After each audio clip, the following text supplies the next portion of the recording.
Hello everyone. आप सभी का स्वागत है एग्जीक्यूटिव रैंकर्स पे। और मैं उम्मीद करता हूँ कि आप लोगों के जो कंप्यूटर नेटवर्क के पेपर है 6 तारीख को, आप लोग उसकी तैयारी अच्छे से कर रहे होंगे। तो जैसे कि कल रात को आरसीबी जीत गई है, तो आप लोग शायद मैच देखने में बिज़ी होंगे। तो कोई बात नहीं, अभी भी टाइम है। एग्जीक्यूटिव रैंकर्स आप ही के लिए है कि एक रात पहले भी पढ़ के जाएंगे तो आप अच्छा लिख के आएंगे, इसकी गारंटी मैं लेता हूँ। तो चलिए शुरू करते हैं यूनिट 4 में जो जो जो इम्पोर्टेंट है सिर्फ हम लोग वही करेंगे, जो एग्ज़ाम में आ चुके हैं वही करेंगे, एक्स्ट्रा फालतू चीज़ें नहीं करेंगे। अगर किसी को लग रहा होगा कि ये तो बहुत कम है, तो मैं उनको बता दूं कि मैं सिलेबस के अकॉर्डिंग नहीं चलता हूं। मैं जो प्रीवियस ईयर क्वेश्चंस आते हैं मैं उसके अकॉर्डिंग चलता हूं, क्योंकि वही क्वेश्चंस रिपीट होते हैं Q2 में। और ये मैं अपने पर्सनल एक्सपीरियंस के साथ कह रहा हूँ, क्योंकि मैंने बहुत सारे एग्ज़ाम दिए Q2 के, तो मुझे पता है कहाँ से क्वेश्चंस कैसे आते हैं। हाँ, कभी कभी होता है कि पेपर्स कहीं और से बन जाते हैं, थोड़ा टफ बन जाता है। अब जैसे सॉफ्टवेयर इंजीनियरिंग में हो चुका था, एक ही क्वेश्चन में 3-4 क्वेश्चन पूछ लिए थे, तो कभी-कभी हो जाता है। लेकिन फिर भी इतना इनफ है कि 30-40 तो स्कोर कम से कम यहाँ से इस नोट से कर ही लेंगे। कम से कम कितना भी पेपर हार्ड बनाए, 30 टू 40 मार्क्स कहीं नहीं गए आपके 70 में से। तो it's all depends on you कि आप कैसा लिखते हैं, कैसा क्या करते हैं। हाँ, तो चलिए शुरू करते हैं। पहला है लॉजिकल एड्रेसिंग क्या होता है। यूनिट जब हम 3 पढ़ रहे थे आईपी एड्रेसेस, तो उसमें मैंने बताया था कि लॉजिकल एड्रेसिंग क्या होता है। लॉजिकल एड्रेस एक टाइप का सॉफ्टवेयर बेस्ड एड्रेस होता है। जो सॉफ्टवेयर बेस्ड एड्रेस होता है, हर डिवाइस को यूनिकली आइडेंटिफाई करने के लिए, या जो डेटा को होता है सही डेस्टिनेशन पे भेजने के लिए हम आईपी एड्रेस का यूज़ करते हैं। तो ये क्या करता है, हर डिवाइस को, मतलब हर जितने भी नेटवर्किंग डिवाइस है, सबके पास एक यूनिक एड्रेस होता है। उसी को हम लोग बोलते हैं आईपी एड्रेस, जिसको बोलते हैं इंटरनेट प्रोटोकॉल एड्रेस। इसका सबसे कॉमन एग्जांपल आईपी एड्रेस। अब नेक्स्ट टॉपिक है, ये 2 मार्क्स में आया होता है इसलिए लिख दिया हूँ। फिर है फंक्शनैलिटी ऑफ ट्रांसपोर्ट लेयर। अब ट्रांसपोर्ट लेयर के क्या क्या फंक्शनैलिटीज़ हैं।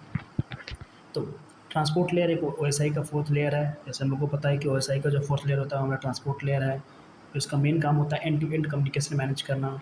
इसका जो वर्किंग है हमारा, तो ये क्या करता है, जो ट्रांसपोर्ट लेयर होता है एंड टू एंड कम्युनिकेशन को मैनेज करता है। इसका मतलब है कि जैसे सेंडर से रिसीवर तक डेटा को सही तरीके से सेंड करना एंड रिसीव करना। जो सेंडर या रिसीवर, मतलब सेंडर से, जैसे मान लीजिए मैंने आपको डेटा भेजा, तो जो भी डेटा भेजूँगा वो सही तरीके से हो एंड सही तरीके से सेंड किया हुआ डेटा अच्छे से रिसीव हो। इन सब चीज़ों को ये मैनेज करता है। इसके मेन फंक्शंस क्या-क्या हैं, जैसे कि सेगमेंटेशन एंड रीअसेंबली करता है, एंड टू एंड कम्युनिकेशन करता है, फ्लो कंट्रोल को मैनेज करता है, एरर कंट्रोल करता है, कनेक्शन कंट्रोल करता है, मल्टीप्लेक्सिंग एंड डीमल्टीप्लेक्सिंग भी करता है।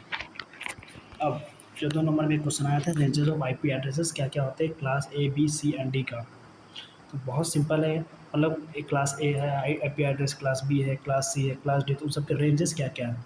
तो क्लास ए का जो रेंज है वो है हमारा 0 से लेके 127 तक, और क्लास बी का है 128 से 191, फिर 192 से 223 और 224 से 239 है क्लास डी का। 2 मार्क्स में आया हुआ क्वेश्चन है, तो करके जाना है। अब जो मेन हमारा जो यहाँ से आता है टीसीपी, यूडीपी प्रोटोकॉल्स, ये सब,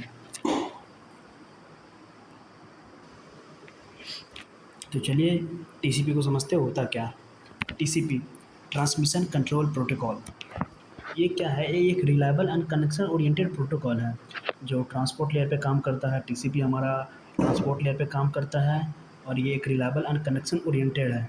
इसका यूज़ तब होता है जब डेटा को सिक्योर एंड सही ऑर्डर में सेंड करना इंपॉर्टेंट होता है। जब हमको डेटा सेंड करना होता है ना, वो मतलब जो भी डेटा सेंड कर रहा है वो सेंड करना इम्पॉर्टेंट हो जाता है, तो उसको सीक्वेंस में और सिक्योरली भेजने के लिए हम टीसीपी का यूज़ करते हैं। जैसे कि web browsing, emails, file transfer और भी चीज़ें। फीचर्स क्या-क्या हैं टीसीपी के। पहला है connection oriented protocol. Connection oriented protocol का मतलब क्या होता है, डाटा सेंड और रिसीव करने से पहले रिसीवर एंड सेंडर के बीच में कनेक्शन एस्टैब्लिश होता है। अब जैसे मान लीजिए कि मुझे आप तक कुछ डेटा भेजना है, तो उससे पहले क्या करूँगा, मैं आपसे कनेक्शन बनाऊँगा, एक पाथ क्रिएट करूँगा जिससे मैं आपको भेज सकता हूँ। तो ये कनेक्शन ओरिएंटेड का मतलब ही होता है कि डेटा सेंड एंड रिसीव करने से पहले कनेक्शन को एस्टैब्लिश करता है हमारा टीसीपी। दूसरा था जो रिलायबिलिटी था, रिलायबल का मतलब था रिलायबल डेटा ट्रांसफ़र। टीसीपी जो ट्रांसमिशन कंट्रोल प्रोटोकॉल होता है, वो इंश्योर करता है कि हर सेगमेंट सेफ़ली डेस्टिनेशन तक पहुँच जाए। रिलायबल का मतलब होता है ये इंश्योर करता है कि जो भी डेटा हम भेज रहे हैं, वो डेस्टिनेशन तक बिना एरर के मतलब सेफ़ली पहुँच जाए। अगर डेटा लॉस्ट हो जाए तो टीसीपी उसे दोबारा सेंड करता है। अगर डेटा लॉस होता है तो टीसीपी उसको दोबारा सेंड करता है। अब सीक्वेंस नंबर क्या होता है? डाटा सेगमेंट को नंबरिंग दी जाती है जिससे डाटा करेक्ट ऑटोमेशन बनो। मतलब जो भी डेटा का सेगमेंट्स भेजा जाता था उस पर एक नंबरिंग कर देते हैं 1 2 3 4 और उसी नंबरिंग पे वो डेटा जाते हैं। अब एक्नॉलेजमेंट क्या होता है? मैं हर यूनिट में एक्नॉलेजमेंट की बात कर रहा हूँ। ये हमारा एक कन्फर्मेशन सिग्नल होता है, जैसे कि रिसीवर हर सेगमेंट को एक्नॉलेजमेंट भेजता है। जैसे रिसीवर अगर एक सेगमेंट और डेटा रिसीव कर लिया तो उसका एक कन्फर्मेशन सिग्नल भेजेगा कि हाँ, yes I have receive the this data. तो वो कन्फर्मेशन होता है। अगर एक्नॉलेजमेंट नहीं आता तो सेंडर डेटा रिट्रांसमिट करता है। अगर कन्फर्मेशन आता ही नहीं है कि डेटा पहुंचा या नहीं पहुंचा तो टीसीपी क्या करता है, फिर से डेटा को भेजता है। अब फ्लो कंट्रोल क्या होता है इसके अंदर? टीसीपी रिसीवर की स्पीड के अकॉर्डिंग डेटा की स्पीड कंट्रोल करता है। फ्लो कंट्रोल का मतलब क्या होता है? टीसीपी जो रिसीवर जो जैसे मान लीजिए कि मैं 4 शब्द बोल रहा हूँ और आपकी जो कैपेबिलिटी है 1 सेकंड में 4 शब्द बोल रहा हूँ और आपकी कैपेबिलिटी है कि 1 सेकंड में आप सिर्फ 2 ही शब्द समझ सकते हैं। तो ये फ्लो कंट्रोल क्या करता है? जैसे आप जैसे 2 समझ रहा है तो वो मुझे ऐसा बना देगा कि मैं 2 ही शब्द बोलूँ। जैसे जो भी रिसीवर होता है उसके अकॉर्डिंग डेटा की स्पीड को कंट्रोल करता है और यूज़ करता है विंडो साइज़, स्लाइडिंग विंडो जो पढ़े थे। फिर आता है error detection and correction. TCP checksum का यूज़ करता है डेटा एरर डिटेक्ट करने के लिए। ये चेकसम का यूज़ करता है। चेकसम जैसे बताए थे कि कोई भी डेटा जब जाता है तो एक टोटल उसका काउंट होता है। फिर जब रिसीवर एंड में डेटा पहुँचता है तो उसको एक-एक बिट मैच किया जाता है। अगर मैच करता है तो ठीक है, कोई एरर नहीं है, और मैच नहीं करता तो वो एरर एरर मतलब डेटा के अंदर आ जाता है। कंजेशन कंट्रोल पड़े हुए हैं कि जब नेटवर्क बिज़ी मतलब हाई ट्रैफ़िक होता है तो टीसीपी डेटा सेंड करने की स्पीड कम कर, जैसे जैसे ही हाई ट्रैफ़िक होता है, जैसे मान लीजिए कि आप कार चला रहे हैं और रोड पे ज़्यादा ट्रैफ़िक है, तो आप कार स्पीड में नहीं चला सकते क्योंकि बहुत सारी गाड़ियाँ होती हैं, आप उनसे ठुक सकते हैं, कोलिजन हो सकता है। तो वही क्या करता है, जब नेटवर्क बिज़ी होता है मतलब बहुत ज़्यादा ट्रैफ़िक होता है, तो टीसीपी क्या करता है, डेटा जो सेंड करने की स्पीड है उसको रिड्यूस कर देता है, कम कर देता है ताकि और ज़्यादा कंजेशन ना हो। अब टीसीपी के यूज़ केसेस कहाँ-कहाँ यूज़ होते हैं, जैसे वेब ब्राउज़िंग में, एचटीटीपीएस ईमेल्स में, एसएमटी एसएमटीपी, आईएमएपी, फिर फाइल ट्रांसफ़र में, एफटीपी में, फिर रिमोट लॉगिन में यूज़ होता है। तो ये बहुत ज़्यादा इंपॉर्टेंट है टीसीपी। उसके बाद हमारा यूडीपी। यूडीपी होता है यूज़र डेटाग्राम प्रोटोकॉल। ये connection less and fast protocol है। ये हमारा वो हमारा क्या था, टीसीपी कनेक्शन ओरिएंटेड था। ये हमारा कनेक्शन लेस और ये फास्ट प्रोटोकॉल है जो ट्रांसपोर्ट लेयर पे काम करता है। ये भी ट्रांसपोर्ट लेयर पे काम करता है। ये टीसीपी का सिंपल वर्जन है। यूडीपी जो है टीसीपी का एकदम सिंपलेस्ट वर्जन है जिसमें रिलायबिलिटी, ऑर्डरिंग और एरर करेक्शन नहीं होता। मतलब इसके अंदर मतलब डेटा सही से जा रहा है नहीं जा रहा है, ऑर्डरिंग क्या है, एरर करेक्शन, ये सब चीज़ें इसमें नहीं होती हैं। यूडीपी का फीचर्स क्या है? पहला है कनेक्शन लेस प्रोटोकॉल। वो हमारा था कनेक्शन ओरिएंटेड। इसमें क्या होता है, डाटा सेंड करने से पहले कनेक्शन एस्टैब्लिश नहीं होता है। इसमें क्या करते हैं, कोई कनेक्शन बनाते ही नहीं है, सीधा डायरेक्ट हम पैकेट सेंड कर देते हैं रिसीवर को। फिर होता है हमारा fast and light weight. Extra checking या कंट्रोल नहीं होता इसलिए बहुत फास्ट होता है। यूज़ लेस बैंडविड्थ, मतलब कोई ज़्यादा एक्स्ट्रा चेकिंग नहीं होता। अब ज़ाहिर सी बात है, जब हम एरर डिटेक्शन करेंगे नहीं तो कोई चेक नहीं होगा, कोई चेकसम एरर डिटेक्शन नहीं होगा, कुछ नहीं होगा, तो ये ज़्यादा फास्ट होगा, लेस टाइम लेगा, और बैंडविड्थ भी कम लेता है। नो रिलायबिलिटी, डाटा इसमें लॉस्ट हो सकता है, मतलब सिक्योर नहीं रहता है। अगर पैकेट मिस हो गया तो यूडीपी उसे दोबारा सेंड नहीं करता। अगर जैसे मान लीजिए कि मैंने आपको एक हाई का मैसेज भेजा और आप तक नहीं पहुंचा तो मैं वो दोबारा चीज़ नहीं भेजूंगा। फिर आता है नो एक्नॉलेजमेंट। रिसीवर कोई कंफर्मेशन नहीं सेंड करता है, मतलब रिसीवर को डाटा मिले ना मिले वो कोई कुछ कंफर्मेशन सेंड करता ही नहीं है। फिर हमारा नो फ्लो और कंजेशन कंट्रोल। इसमें कोई फ्लो कंट्रोल और कंजेशन कंट्रोल नहीं होता है। यूडीपी को इससे मतलब ही नहीं होता कि रिसीवर रेडी है या नहीं, वो डेटा सेंड करता है। इससे हमको मतलब ही नहीं है कि आप रेडी है या नहीं है। बस जैसे मान लीजिए कि आप कुछ लिख रहे हैं और पीछे छूट गए, तो मुझे उससे मतलब नहीं है, मैं बोलते जाऊँगा आगे का आप लिखे ना लिखे मुझे उससे कोई मतलब नहीं। वही चीज़ है, रिसीवर रेडी हो ना हो ये डेटा सेंड करते रहता है। यूडीपी के यूज केसेस कहाँ, जैसे कि लाइव वीडियो हो गया, ऑडियो स्ट्रीमिंग हो गया। जैसे लाइव वीडियो चलता है तो आप देखें ना देखें वो तो आगे बढ़ते ही रहेगा। फिर ऑनलाइन गेमिंग हो गया, इन सब चीज़ों में वॉइस ओवर आईपी हो गया, लाइक जैसे कि व्हाट्सएप। फिर डीएनएस क्वेरीज में आता है, ब्रॉडकास्ट या मल्टीकास्ट कम्युनिकेशन में, इन सभी में यूज़ होता है। और यहाँ पे एक छोटा सा यूडीपी वर्सेस टीसीपी लिख दिया हूँ कि कनेक्शन करेक्ट, ये कनेक्शन ओरिएंटेड होता है, वो कनेक्शन लेस होता है। रिलायबिलिटी में ये रिलायबल होता है, नॉट रिलायबल होता है, ये स्लोअर होता है, ये फास्टर होता है। कहाँ कहाँ यूज़ होता है, फ्लो कंट्रोल इसमें होता है नहीं होता है, एरर करेक्शन इसमें होता है उसमें नहीं होता है। यूडीपी का समझिए क्या है, फास्ट होता है, सिंपल है, रिलायबल नहीं है, रियल टाइम एप्लीकेशन के लिए बेस्ट है। अब थ्री वे हैंडशेक क्या होता है? थ्री वे हैंडशेक एक प्रोसेस है जिसके through transmission control protocol connection establish होता है। जो हम पढ़े थे कि टीसीपी में जो कनेक्शन इस्टेब्लिश किया जाता है डेटा सेंड करने से पहले, तो वो हम लोग थ्री वे हैंडशेक के जरिए ही करते हैं। ये प्रोसेस इंश्योर करता है कि दोनों तरफ कम्युनिकेशन स्टार्ट करने के लिए रेडी है। मतलब ये प्रोसेस क्या करता है, एक तरीके से चेक करता है या इंश्योर करता है कि जैसे सेंडर और रिसीवर की तरफ से कनेक्शन को कम्युनिकेशन को स्टार्ट करने के लिए दोनों लोग रेडी है, तभी डेटा सेंड किए जा सकते हैं। Three steps of three way handshake, मतलब तीन स्टेप होते हैं हमारे थ्री वे हैंडशेक में। पहला है सिंक, जिसको बोलते हैं हम लोग सिंक्रोनाइज। क्लाइंट सर्वर को एक रिक्वेस्ट सेंड करता है कनेक्शन स्टार्ट करने के लिए। जैसे क्या करता है, क्लाइंट सर्वर पे रिक्वेस्ट भेजा, रिक्वेस्ट इसलिए करता है ताकि कनेक्शन को स्टार्ट करें। इस पैकेट को सिंक कहा जाता है और इस पैकेट को सिंक कहा जाता है। फिर आता है हमारा दूसरा है एसी के, जिसको एक्नॉलेजमेंट भी बोलते हैं। क्लाइंट सर्वर के सिंक एक्नॉलेजमेंट का कंफर्मेशन सेंड करता है। जैसे क्लाइंट सर्वर के सिंक एक्नॉलेजमेंट का ही कंफर्मेशन सेंड करता है, इसके बाद हमारा कनेक्शन इस्टेब्लिश हो जाता है। जैसे जो हम एक सिंक भेजते हैं, मतलब एक रिक्वेस्ट भेजते हैं सर्वर को, तो क्या करता है, जो क्लाइंट सर्वर होता है एक एक्नॉलेजमेंट भेजता है कि हाँ कनेक्शन स्टार्ट हो गया है, कंफर्मेशन देता है एक तरीके से। जैसे यहाँ पे हम लोग पढ़े थे कि क्लाइंट सर्वर को एक रिक्वेस्ट सेंड करता है कनेक्शन स्टार्ट करने के लिए। मतलब जब रिक्वेस्ट किया तो रिक्वेस्ट करने के बाद हमारा यहाँ पे क्या है, यहाँ पे एक एक्नॉलेजमेंट कन्फर्मेशन सेंड करता है, इसके बाद कनेक्शन स्टैब्लिश हो जाता है। फिर हमारा है तीसरा सिंक एक्ट, मतलब synchronize plus acknowledgement. Server client का सिंक रिसीव करता है रिप्लाई में, मतलब जो क्लाइंट सर्वर होता है वो एक सिंक्रोनाइज को रिसीव करता है, रिप्लाई में देता है अपना भी सिंक सेंड करना, मतलब उसको कहता है कि तुम अपना भी सिंक सेंड करो, एंड क्लाइंट को सिंक का एक्नॉलेजमेंट देता है, और जो भी क्लाइंट होता है उसको सिंक्रोनाइज का कन्फर्मेशन देता है। इसको बोलते हैं सिंक एक्नॉलेजमेंट। अब जैसे कि यहाँ पे देख लीजिए छोटा सा एक डायग्राम है।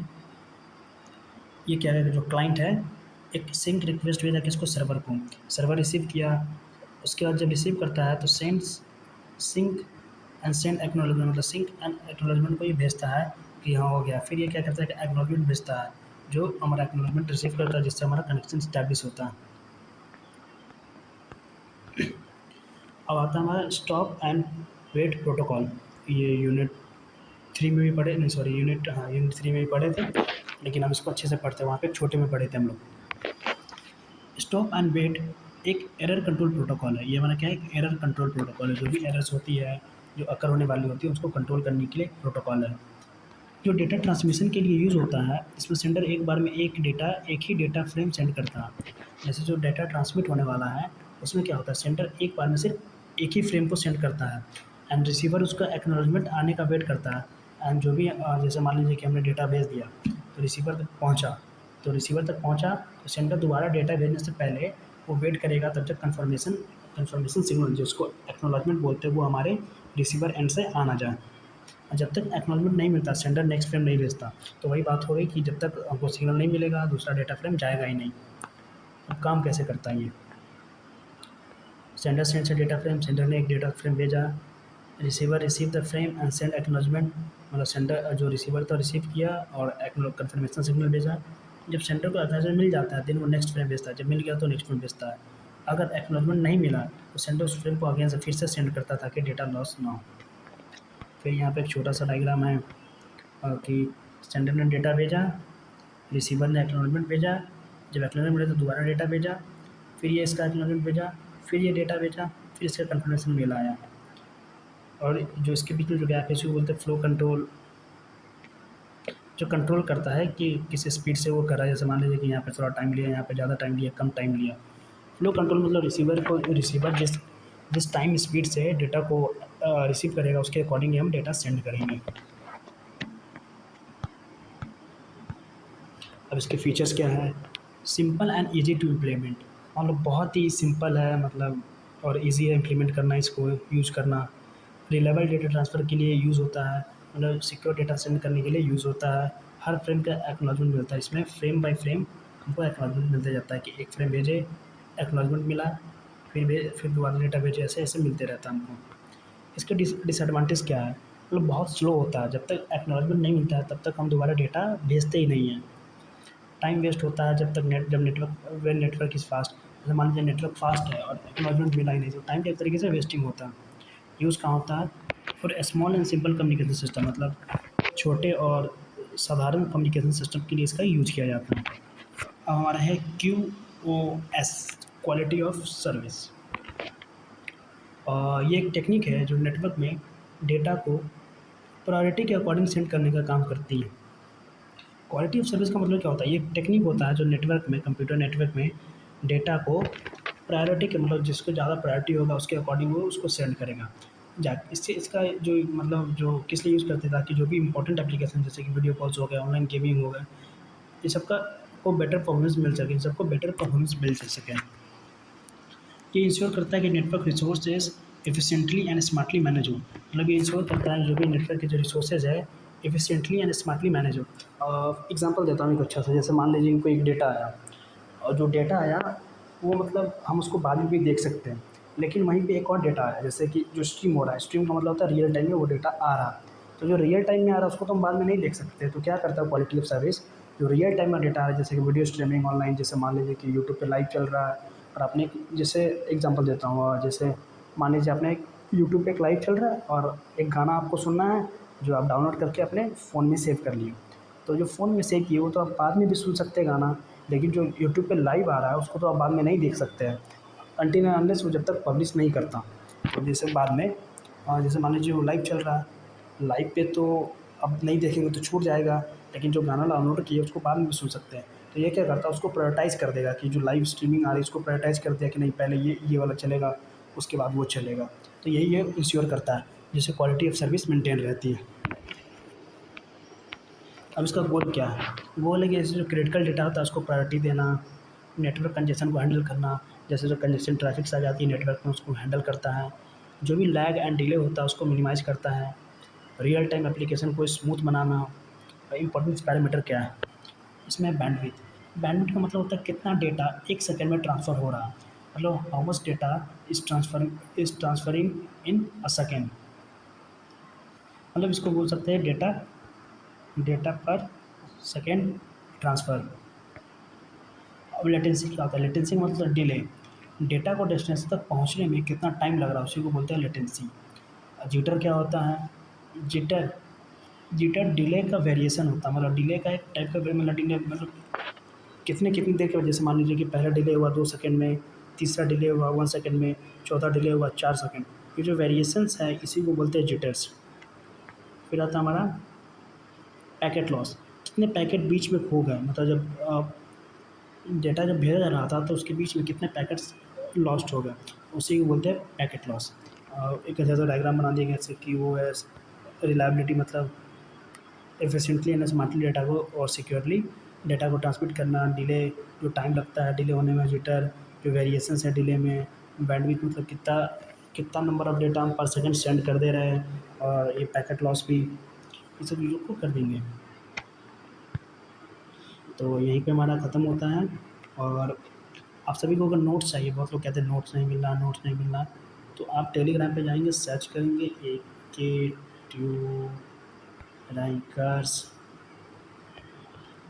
आपको मिल जाएगा। आप वहाँ पे जाइए, चैनल से जुड़ जाइए, आपके ऊपर डिपेंड करता है, अगर आपको जुड़ने का मन करे तो जुड़िए, नहीं मन कर रहा है तो नहीं जुड़िए। और आपको लग रहा है कि वीडियोज़ अच्छी आ रही है तो it's all depends on you, आप चाहते तो सब्सक्राइब कर सकते हैं, नहीं मन तो कोई ज़ोर ज़बरदस्ती नहीं है, बस मकसद है कि आप अच्छे से लिख के आए पेपर में।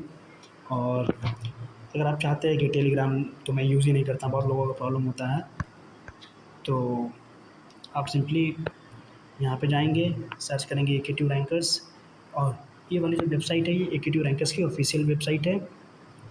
आप यहाँ से भी नोट्स, यहाँ पे जाएंगे गेट स्टार्टेड पे क्लिक करेंगे, और जो हिंदी वाले नोट्स मैं बनाता हूँ आपको यहाँ शॉर्ट नोट्स में मिलेंगे। शॉर्ट नोट्स में जब जाएंगे तो यहाँ पे अपलोड अभी तो फ़िलहाल कंप्यूटर नेटवर्क के नहीं है, लेकिन मैं अभी थोड़ी देर में ही कर दूँगा सारा, वरना आप टेलीग्राम से भी ले सकते हैं। और फिर वेबसाइट को आप लोग विज़िट कीजिए, इसमें बहुत सी चीज़ें ऐसे जैसे हमारा पीवाईक्यूज़ है, इसमें नोट्स है जो लेंदी नोट्स होते हैं, और अपने जूनियर्स के साथ शेयर कीजिए इसको। किसी को मिनी प्रोजेक्ट चाहिए, हालाँकि अभी ये रिस्पॉन्सिव नहीं है, मैं अभी टैब में यूज़ कर रहा हूँ तो उसके लिए रिस्पॉन्सिव नहीं है ये। कोई सिलेबस नहीं है यहाँ पे। और इसमें मैं कुछ सेक्शंस ऐड कर रहा हूँ जैसे कि ट्यूटोरियल्स, यहाँ पे आप कोडिंग वोडिंग भी कर सकते हैं। धीरे धीरे ये बेटर होते जा रहा है, so you will have to visit once, ताकि आप भी देख सकें। यहाँ पे आपको हर चीज़ इस वेबसाइट पे मिलेगी, और आप लोग वीडियो को बहुत ज़्यादा प्यार दे रहे हैं तो उसके लिए बहुत बहुत थैंक यू।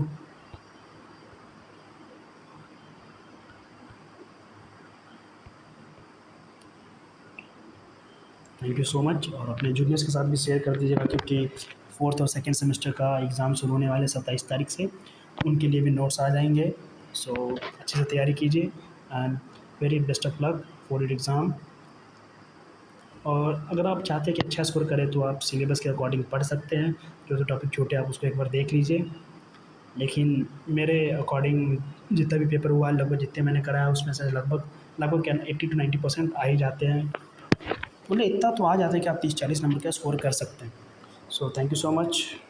तो फिर मिलते हैं यूनिट 5 में, और जो जो टॉपिक छूट रहे हैं उन सभी को मैं एक अलग वीडियो में शाम तक, जैसे यूनिट 1 से हमारा वो टोपोलॉजी वाला छूट रहा था, यूनिट 2 से बहुत सारे टॉपिक छूट रहे थे, और यूनिट 3 से शायद एक एक टॉपिक छूट रहा था, और यूनिट 4 से कोई टॉपिक छूटा नहीं। और इसके बाद जस्ट यूनिट 5 हम अपलोड कर देंगे शाम तक। तो मिलते हैं फिर नेक्स्ट वीडियो में।